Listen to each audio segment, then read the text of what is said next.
ନମସ୍କାର।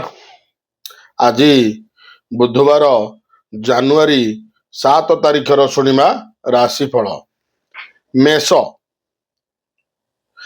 ଆଜି ଚନ୍ଦ୍ରଙ୍କ ସହିତ କେତୁ ଯୁକ୍ତ ହୋଇଥିବାରୁ ସନ୍ତାନଙ୍କ ଯୋଗୁଁ ମାନସିକ ସ୍ଥିତି ଭଲ ରହିବ ନାହିଁ। ପାରସ୍ପରିକ ମତଭେଦ କାରଣରୁ ପାରିବାରିକ ଜୀବନରେ ଅଶାନ୍ତି ଉପୁଜିପାରେ। ସ୍ୱାସ୍ଥ୍ୟ ସମସ୍ୟା ସୁଧରିଯିବା ସହିତ ସ୍ଥଗିତ କାମକୁ ଆରମ୍ଭ କରିପାରନ୍ତି। ବିଶେଷତଃ ଦ୍ୱିଜା ନକ୍ଷତ୍ର ଆଜି ବିବାଦୀୟ କଥାରେ ମୁଣ୍ଡ ନ ପୂରେଇବା ଭଲ। ବୃଷ। ପାପଗ୍ରହ ଅଷ୍ଟମସ୍ଥ ହୋଇ ଧନ ଭାବକୁ ପ୍ରଭାବିତ କରୁଥିବାରୁ ଟଙ୍କା ପଇସା ପ୍ରତି ସାବଧାନତା ଅବଲମ୍ବନ କରିବା ଭଲ। ବନ୍ଧୁଙ୍କ ଅସୁବିଧାକୁ ସୁଧାରିବା ପରିପ୍ରେକ୍ଷୀରେ ହଠାତ୍ ଯାତ୍ରା କରିବାକୁ ପଡ଼ିପାରେ। ପରିବହନରେ ସମସ୍ୟା ହେତୁ ବ୍ୟସ୍ତ ରହିପାରନ୍ତି।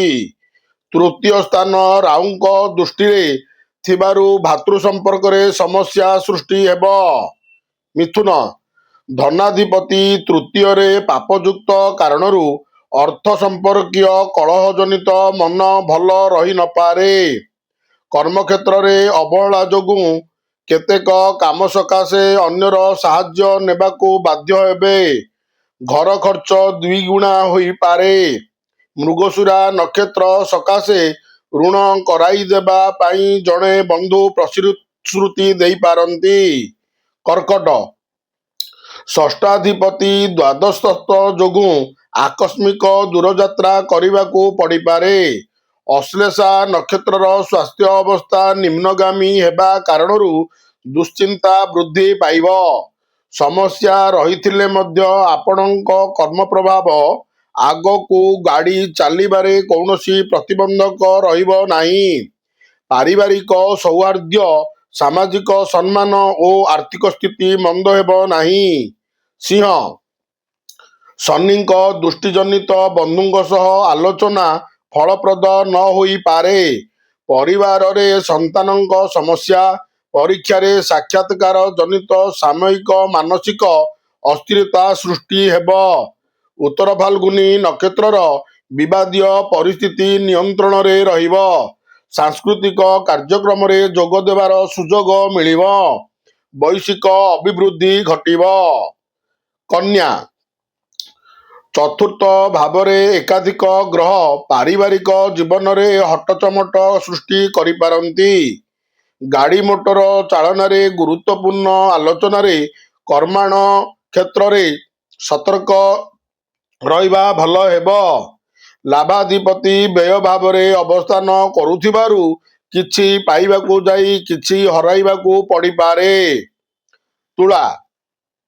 ଆପଣଙ୍କ ରାଶି ପାଇଁ ଆଜିର ଗ୍ରହସ୍ଥିତି ଅନୁକୂଳ ରହିଥିବାରୁ ପ୍ରତ୍ୟେକ କାର୍ଯ୍ୟ ସୁରୁଖୁରୁରେ ସମ୍ପନ୍ନ ହୋଇପାରିବ। ନିଜ ଲୋକଙ୍କ ଅପେକ୍ଷା ବାହାର ଲୋକଙ୍କ ସହ ସମ୍ପର୍କ ଦୃଢ଼ୀଭୂତ ହେବ। ସାହିତ୍ୟ, ସଙ୍ଗୀତ, ମନୋରଞ୍ଜନ କାର୍ଯ୍ୟରେ ପ୍ରଶଂସିତ ହେବେ। କିନ୍ତୁ ସ୍ୱାତି ନକ୍ଷତ୍ର ଦୂରଯାତ୍ରାରୁ ଦୂରେଇ ରହିବାକୁ ମନସ୍ଥ କରିପାରନ୍ତି। ବିଛା। ଉଚ୍ଚାରୋହୀ ମଙ୍ଗଳଙ୍କ ଯୋଗୁଁ ଆଜି ଦୈହିକ, ମାନସିକ ଓ ଆର୍ଥିକ ଦିଗଟି ଭଲ ରହିବ। କିନ୍ତୁ ସ୍ୱଜନ ବିବାଦ, ପଡ଼ୋଶୀଙ୍କ ଅପପ୍ରଚାର ଏବଂ କର୍ମକ୍ଷେତ୍ରରେ ଉଦାସୀନତା ଲାଗି ରହିବ। ଅନ୍ୟମାନଙ୍କ ସକାଶେ ନିଜକୁ ସନ୍ତୁଳିତ ହେବାକୁ ପଡ଼ିପାରେ। ସାଂଗଠନିକ କାର୍ଯ୍ୟରେ, ରାଜନୀତିରେ, ଆନୁଷ୍ଠାନିକ କାମରେ ପ୍ରଶଂସିତ ହୋଇପାରନ୍ତି। ଧନୁ। ଆଜିର ଗ୍ରହଯୋଗ ଆପଣଙ୍କୁ ବିବାଦ ସମାଧାନରେ, କ୍ରୟ ବିକ୍ରୟର ମଧ୍ୟସ୍ଥତାରେ ସଫଳତା ପ୍ରଦାନ କରିବ। ଚନ୍ଦ୍ର ଓ କେତୁ ପ୍ରଭାବରେ କୂଟନୈତିକ ଆଲୋଚନାରେ ପରିସ୍ଥିତିକୁ ନିୟନ୍ତ୍ରଣ କରିପାରିବେ। ଅନାବଶ୍ୟକ କଥାବାର୍ତ୍ତା ବିବାଦର କାରଣ ହେବ। ଦୈହିକ ସୁସ୍ଥତା, ଆର୍ଥିକ ଅଭିବୃଦ୍ଧି ଓ ଲକ୍ଷ୍ୟ ହାସଲରେ ଆନନ୍ଦ ଅନୁଭବ କରିପାରନ୍ତି। ମକର। ରବିଙ୍କ ଦ୍ୱାରା ସଂଗଠିତ ବିପରୀତ ରାଜଯୋଗ ପ୍ରଭାବରେ ବିଶିଷ୍ଟ ବ୍ୟକ୍ତିଙ୍କ ସହ ସୁସମ୍ପର୍କ ସ୍ଥାପିତ ହେବ।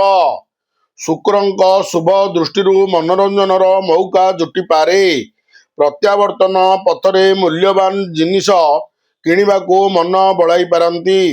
ଆଜିର ପ୍ରତ୍ୟୁଷ ଯାତ୍ରାରେ ସଫଳତା ମିଳିବା ସାଙ୍ଗକୁ ସହଜରେ କାମ ମଧ୍ୟ ହାସଲ କରିପାରିବେ।